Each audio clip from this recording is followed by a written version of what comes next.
Bismillahirrahmanirrahim. Assalamualaikum warahmatullahi wabarakatuh. Salam tilawah semesta. Hamdan wa syukron lillah. Allahumma sholli ala Sayyidina Muhammad wa ala ali Sayyidina Muhammad. Sahabat yang dirahmati Allah, baiklah karena ini di dalam urusan agama, jadi harus sesuai dengan contohnya. Siapa yang menjadi contoh di dalam agama Islam selain Rasulullah Shallallahu Alaihi Wasallam yang diutus oleh Allah untuk menyampaikan ajaran agama dan terus diberi contoh untuk menjalankannya. Jadi kita harus menelusurinya dari contoh tersebut. Di manakah Nabi SAW menerima agama? Kedua, di waktu bagaimana Nabi Shallallahu Alaihi Wasallam menerima agama dan apa yang dimaksud agama itu. Ada 3 pertanyaan untuk kita jawab. Sebelumnya silakan bersolawat terlebih dahulu, agar terus terhubung dengan Nur Muhammad dan hakikat Muhammad. Dan tentu saja, silakan tulis solawat terbaik Anda, yang sudah biasa Anda gunakan sehari-hari di kolom komentar, sebagai bentuk kecintaan kita kepada Rasulullah Shallallahu Alaihi Wasallam. Karena siapa yang bersolawat 1 kali, Allah akan membalasnya dengan 10 kali lipat rahmat dan keberkahan. Masya Allah, betapa besar nikmat yang Allah berikan hanya dengan bersolawat. Sahabat yang dirahmati Allah, untuk menjawab pertanyaan tadi, di awal, kita harus mulai belajar agama secara detail dan mendalam. Kita mulai dengan sabda wahyu Allah Subhanahu wa Ta'ala di surat kedua ayat 185 yang berbunyi sebagai berikut. Bulan Ramadan, bulan yang di dalamnya diturunkan permulaan Al-Quran sebagai petunjuk bagi manusia, dan penjelasan-penjelasan mengenai petunjuk itu dan pembeda antara yang hak dan yang batil. Nah, di sini baru sepotong ayat juga sudah memberi penjelasan. Nabi Muhammad menerima wahyu pertama di bulan Ramadan. Berarti Nabi pada waktu itu lagi berpuasa, bukan di waktu perut kenyang. Kalau diteliti semua Nabi dan Rasul, tidak ada yang lagi kenyang perutnya. Boleh saudara teliti sejarahnya. Jadi kalau saudara mau sesuai dengan ajarannya, kita harus menelusuri contohnya. Tapi itu juga harus ada petunjuk jalannya. Karena kata orang tua, takkan wuruh tanpa guru. Ini ada kekhususan untuk menerimanya. Tidak semua kiai atau ustadz yang bisa menjelaskannya. Jadi kita sedikitnya harus mencari dahulu guru yang bisa menjelaskannya. Juga guru yang kuat hukumnya dari Al-Quran atau hadits untuk menunjukkan kebenarannya. Apa yang kita tuju tersebut. Kenapa begitu? Karena kalau ini perintah Allah, itu pasti ada hukumnya yang pasti.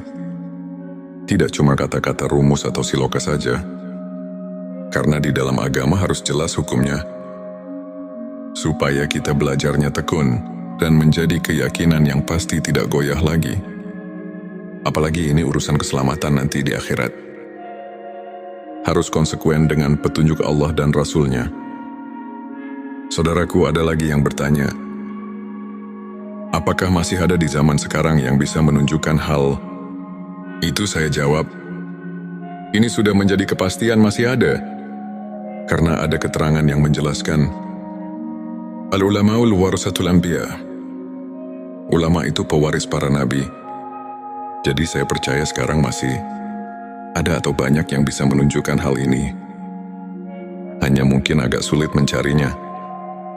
Sabarlah sedikit. Kalau kita keras keinginan itu pasti akan ketemu. Saudaraku, mari kita lanjutkan kembali. Kenapa saya sudah memastikan masih banyak yang bisa menunjukkan hal ini? Karena Allah telah berfirman dalam surat ke-35 ayat 31-32 yang artinya sebagai berikut. Dan apa yang telah kami wahyukan kepadamu, yaitu Alkitab, Al-Quran itulah yang benar, dengan membenarkan kitab-kitab yang sebelumnya.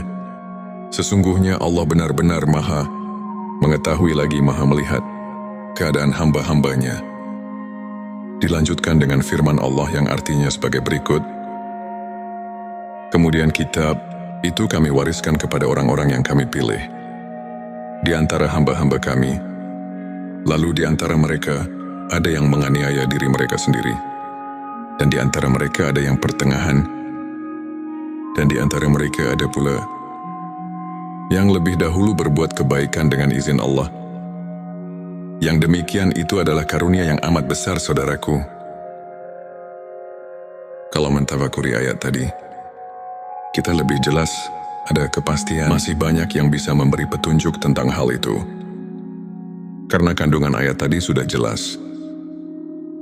Allah telah memberitahu kepada kita bahwa sekarang juga masih ada salah satu manusia yang diwarisi kitab, seperti kitab yang diberikan kepada nabi-nabi yang terdahulu. Yang dimaksud kitab itu ialah kitab yang bila saudin, bila harfin. Di dalam hadis juga menjelaskan, seperti yang telah tercatat di hadis Bukhari, bab puasa ayat 7 sudah menjelaskan ini. Hadis diterima dari Abu Hurairah radhiyallahu anhu. Itu hadis yang dahulu. Sebetulnya segala amal anak Adam diberikan, dilakukan kepadanya, kecuali puasa, karena sesungguhnya puasa itu kepunyaan kami Allah. Dan kami yang akan membalasnya. Dan Rasulullah di akhir hadis tersebut bersabda, orang yang berpuasa akan diberi 2 kebahagiaan, yaitu sekali waktu buka, yang keduanya di waktu orang tersebut sudah bertemu dengan Tuhannya. Tentu orang tersebut merasa bahagia dengan puasanya. Di dalam hadis ini juga sudah memberi penjelasan, semua amal kita di dunia ini itu dilakukan kepadanya, kecuali puasa. Karena puasa itu kepunyaan kami, firman Allah, yang puasa akan diberi 2 kebahagiaan. Yang pertama, di waktu buka. Yang kedua, di waktu bertemu dengan Tuhannya. Nah, di sini ada kejelasan untuk bertemu dengan Tuhannya. Sedang tadi di awal dan di video sebelum-sebelumnya, barang siapa bertemu dengan Tuhannya dengan tidak keadaan musyrik, pasti akan masuk surga. Makanya Rasulullah mula-mulanya dipercayai oleh Allah. Juga diberi wahyu yang pertama di waktu beliau sedang berpuasa sebagaimana yang sudah dijelaskan dari hadits tadi. Jadi kalau kita mau beragama yang benar, harus sama dengan beliau. Tapi jangan sembarangan harus mencari dahulu yang menunjukkannya, ialah ulama warasatul anbiya tadi.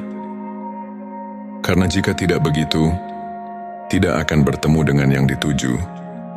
Itu biasanya ada di ulama arif billah, tidak di ulama-ulama biasa. Karena ulama biasa mengartikan buka itu bukan makan. Kalau masih bukanya diartikan makan, walaupun puasanya setahun, itu tidak mungkin berhasil. Sebelum kita akhiri video ini, jangan lupa untuk menuliskan sholawat terbaik Anda yang sudah biasa Anda gunakan sehari-hari di kolom komentar, agar keberkahan semakin mengalir dalam hidup kita. Dan jangan lupa juga untuk like, share, dan subscribe, agar semakin banyak orang yang mendapatkan manfaat dari video ini. Semoga Allah selalu merahmati kita semua. Amin ya Rabbal Alamin. Akhirul kalam. Wassalamualaikum warahmatullahi wabarakatuh.